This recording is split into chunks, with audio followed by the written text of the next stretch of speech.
Hey guys, it's Sensuki and welcome to my beginner's guide to Pillars of Eternity, and in this video I'll be showcasing the Druid. Okay, so I've made a Half-Fallen Druid, and the reason I chose Half-Fallen is because the Druid will often be casting area of effect spells that will hit enemies that your party members are attacking, so their minor threat ability will sometimes give you some extra critical hits, which is really good because druids have really high damage spells. For druids, I like going intellect and might as both of my main stats because they're mostly a debuff and damage dealing class, an area of effect damage and debuffing class. So obviously you want things that increase your area of effect, your duration of your debuffs, and your damage. And then I dump con a little bit, and I put some points into dexterity for a little bit of extra cast speed. However, druids they have a per day limit on their spells, so obviously I can only cast 2 of these spells each day, but druids get access to their full spell level list. So as you can see, there's 9 level 1 druid spells. I can cast any of those that I want, but I can only cast 2 per rest. They also have a shapeshift ability, and there are several different forms. I chose the cat, which makes fast attacks, and you can use the shapeshift once per encounter. Okay, so I've switched up the gear a little bit. And I don't really need to do too much of an introduction here. Right. But basically, because I'm going to do 3 encounters and I've only got 2 spells, I'm actually not going to use my spells in this encounter because you don't want to waste them. You want to save the Druid spells for the encounters when you need them. So when you're fighting trash encounters, don't use your Druid spells. So the first 3 fights that I've actually showcased in all of my videos so far, you probably actually don't want to use any druid spells on any of those, except there's a fight that's after that happens after a dialogue sequence that would be more handy to use the druid spells in, because and you might even want to not even use them then, you might even want to save them for inside the starting dungeon. Because you got to be careful. You got to manage your per rest resources. So that's one of the things you have to be careful about with priests, druids, and wizards. You have to manage your spells because on higher difficulties you don't get many rests, but if you're playing on easy or normal, you get a fair few. But I'm just a warning. You got to be careful when resting in the prologue because there is a downside to it. Let's check by those outcroppings. Okay, so as I said, you should always, if you know enemies are going to be up ahead, you should use stealth to get into position and get an advantageous position. In this video, I'm just going to use Kalish's knockdown, and I'm going to come in and do 1 attack. Oh, 17 damage, that's not bad. Now I'm going to go shapeshift. What you need? Knock down that wolf. Okay, so as you can see, shapeshift is good. 21 damage on each hit, I think. Pretty good. Yeah. I think shapeshift uses your base accuracy. Sure. Let's have a look. My accuracy here is 20. Let's see what it actually uses. 20. Okay, so it uses your base accuracy. So this is one of the downsides to shapeshifters. As you level up, your shapeshift will fall behind in accuracy compared to using weapons, because it uses a weapon prefab instead of being a non-weapon based attack, and you really should get your level bonus to accuracy like you do with spells and stuff, because you can't enchant your bear claws or anything like that. So I think that's something that they're going to be working on either in a patch or in the expansion. So that's just one of the downsides of the druid shapeshift form, but it is really strong. Oh yeah, I've got to pick the berries. Always forget to do that.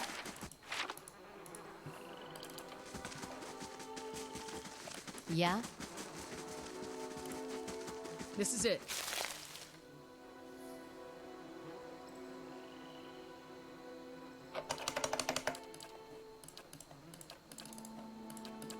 Okay. Back to get the water skin. Sure.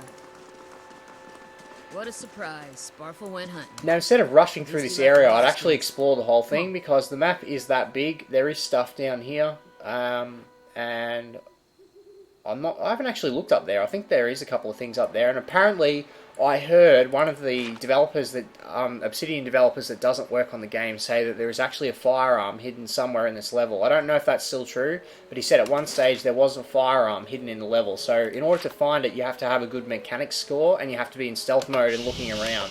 I have not managed to find it yet. Sparful? Okay, so I'm not going to use my Druid spells in this one. I'll use them in the next fight. But I'd advise people not to use your spells in any of these battles. Use it for the big one that comes up a bit later.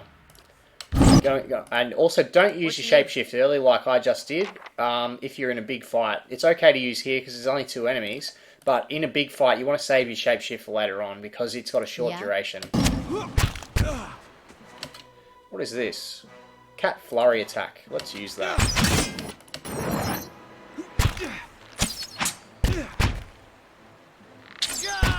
I'm actually getting hit pretty bad. Why am I missing?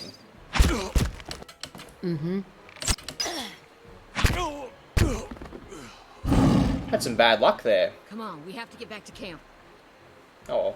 Yeah? Sure.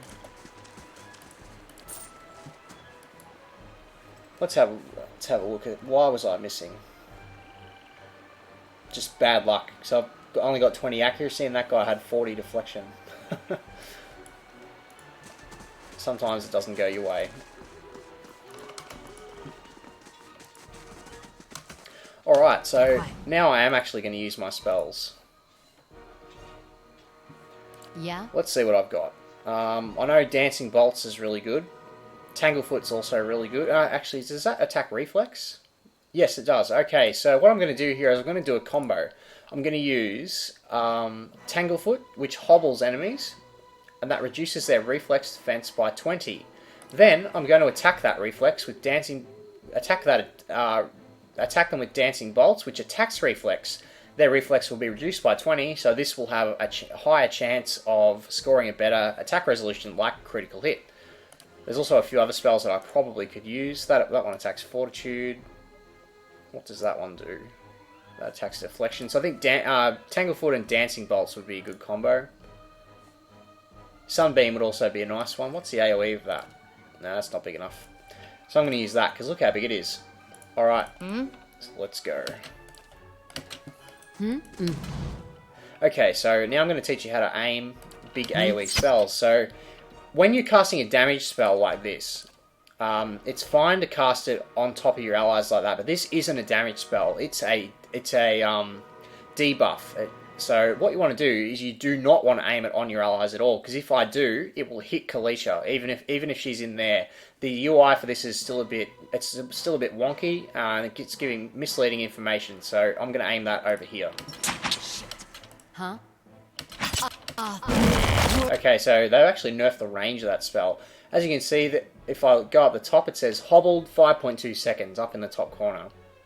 Hobbled 2.3. Hobbled, and that guy wasn't hit, but this is a persistent AoE, so it will eventually hurt them. Now I'm going to cast Dancing Bolts. Alright, so that's done a fair bit of damage. They're all nearly dead. Going to knock that guy. Actually, no, I'll kill that guy. Now I'm going to go into Shapeshift.